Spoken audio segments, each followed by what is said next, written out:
আমরা অনেকেই প্রবাসে আছি কিন্তু টাকা সেভ করতে পারি না। আমাদের অনেক সমস্যা হচ্ছে বিভিন্ন দিক থেকে। আমরা মানি ম্যানেজমেন্ট বুঝি না। আমরা ১০ বছর ১৫ বছর প্রবাসে থাকি।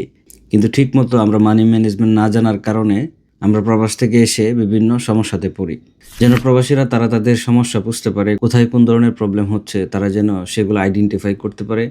সেজন্য আমি আমার চ্যানেলে প্রবাস আয়না নামে একটি এপিসোড রেডি করেছি যেখানে ৪ টি পর্ব থাকবে। আম আজকে হচ্ছে ১ম পর্ব। তো আজকের পর্বটি যদি আপনারা দেখেন এবং পরপর যদি আরও বাকি ৩ টি পর্ব পর্যায়ক্রমে আপনারা দেখতে থাকেন, তাহলে আশা করি আপনাদের বিভিন্ন সমস্যা থেকে আপনারা পরিত্রাণ পাবেন এটা আমি বিশ্বাস করি। এবং এখানে আমি প্রবাসীদেরকে টার্গেট করে, যেহেতু আমি নিজেও একজন প্রবাসী, প্রবাসীদের বিভিন্ন সমস্যা বিভিন্ন অ্যাঙ্গেল থেকে আমি অবজারভেশন করে আমি এই ৪ টি পর্ব রেডি করেছি। আপনাদেরকে আমি অবশ্যই রেকমেন্ড করব এই ৪ টি পর্ব পর্যায়ক্রমে দেখার জন্য। চলুন তাহলে আজকের এই ১ম পর্বটি আমরা শুরু করি। আপনি খেয়াল করবেন অধিকাংশ একটি শ্রেণী আপনাকে শুধু ফোন দেয় টাকার জন্য। সেই মানুষগুলো কিন্তু আপনাকে ফোন দিয়ে জিজ্ঞেস করে না যে আপনি কেমন আছেন, আপনি একবেলা ঠিকমতো খেয়েছেন কিনা, আপনার শরীর স্বাস্থ্যের কী অবস্থা। মোট কথা তারা কিন্তু আপনাকে সত্যিকার অর্থে ভালোবাসে না। তারা আপনাকে ফোন দেয় টাকার জন্য। প্রতি মাসে লাখ লাখ প্রবাসী দেশে টাকা পাঠায়। বাংলাদেশের রেমিটেন্স চলে এদের ঘামে। পরিবার চলে, বাড়ি হয়, বিয়ে হয়, ব্যবসা হয়। কিন্তু একটা প্রশ্ন কেউই করে না, এই মানুষটা কেমন আছে? সে কি শুধু একটি এটিএম মেশিন, নাকি সে একজন মানুষ যার স্বপ্ন আছে, কষ্ট আছে, একাকিত্ব আছে? আজকে এই একটা প্রশ্নের উত্তর খুঁজব এবং এই ভিডিও শেষে আপনি হয়তো নিজেকে নতুন করে চিনতে পারবেন। চিন্তা করো একবার, একজন মানুষ বাড়ি ছেড়ে চলে যায়, মায়ের হাতের রান্না ছেড়ে যায়, বন্ধুদের আড্ডা ছেড়ে যায়, ঈদের সকালে পরিবারকে ছেড়ে যায়। কিন্তু কেন? শুধু একটি কারণে, পরিবারের মুখে হাসি ফোটাতে। আর সেই মানুষটা যখন প্রথমবার বিদেশের মাটিতে পা রাখে, সে জানে না ভাষা, চেনে না রাস্তাঘাট, বোঝে না কালচার।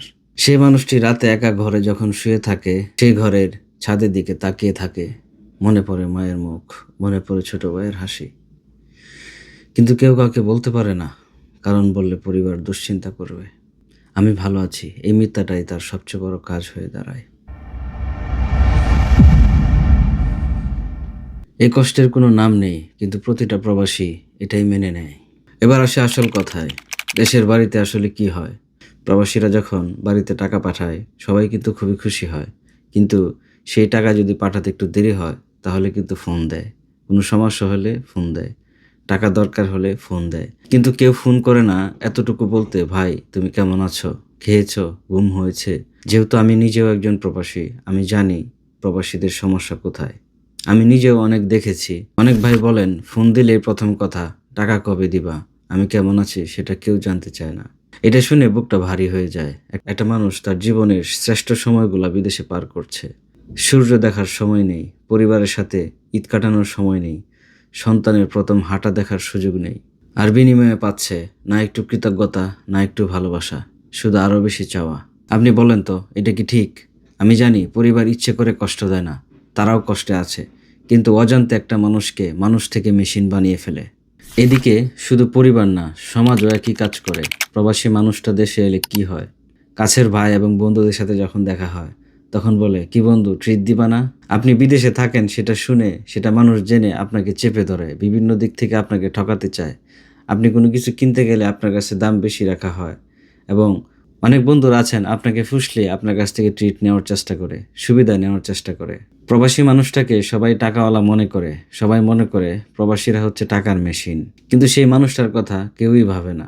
সে হয়তো ওভারটাইম করে করে সে টাকা জমিয়েছে, সে হয়তো নিজে না খেয়ে টাকা পাঠিয়েছে, সে হয়তো অসুস্থ শরীরে কাজে গেছে, কারণ ছুটি নিলে বেতন কাটবে। এই কষ্টগুলা কেউই দেখে না, শুধু দেখে টাকা আর টাকা। আর যেদিন টাকা আসা বন্ধ হয় সেদিন দেখবেন অনেকে দূরে সরে যায়, ফোনও বন্ধ হয়ে যায়।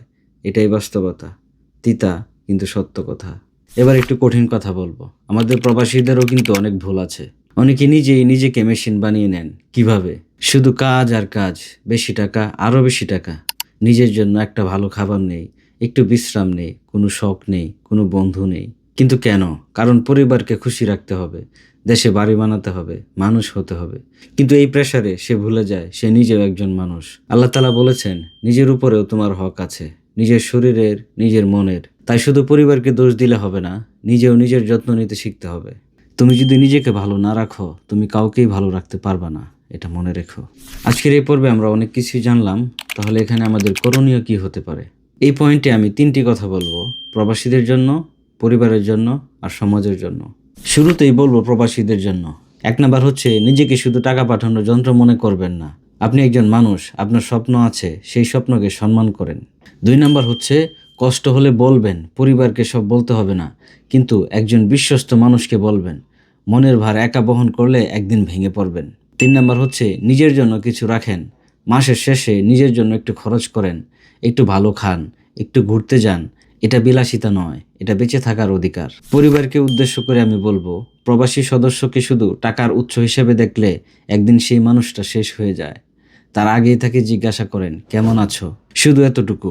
এই 3টা শব্দের দাম অনেক বেশি। সমাজের সেই মানুষদেরকে আমি বলবো এবং সেই ভাই ব্রাদারকে আমি বলবো, প্রবাসী মানুষটাকে দেখলে মনে রাখবেন, সে একটা পরিবার ছেড়ে এসেছে, একটা দেশ ছেড়ে এসেছে। তাকে শুধু বিদেশ ফেরত টাকাওয়ালা ভাববেন না, তাকে মানুষ হিসেবে সম্মান করেন। পরিশেষে আমি একটি কথাই বলতে চাই, প্রবাসী মানে শুধু টাকার মেশিন না। প্রবাসী মানে একটা মানুষ যে তার সবচেয়ে প্রিয় মানুষগুলোকে ছেড়ে দূরে কোথাও বসে প্রতিদিন লড়াই করে যাচ্ছে। সে ক্লান্ত, সে একাকী, সে মাঝে মাঝে ভাঙে, কিন্তু সে থেমে থাকে না, কারণ পেছনে একটা পরিবার আছে, একটা স্বপ্ন আছে, আর আল্লাহর উপর ভরসা আছে।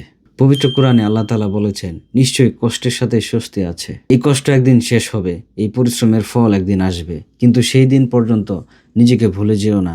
তুমি শুধু টাকার মেশিন না, তুমি একজন মানুষ, এবং তোমার মানুষ হওয়ার অধিকার কেউ কেড়ে নিতে পারবে না।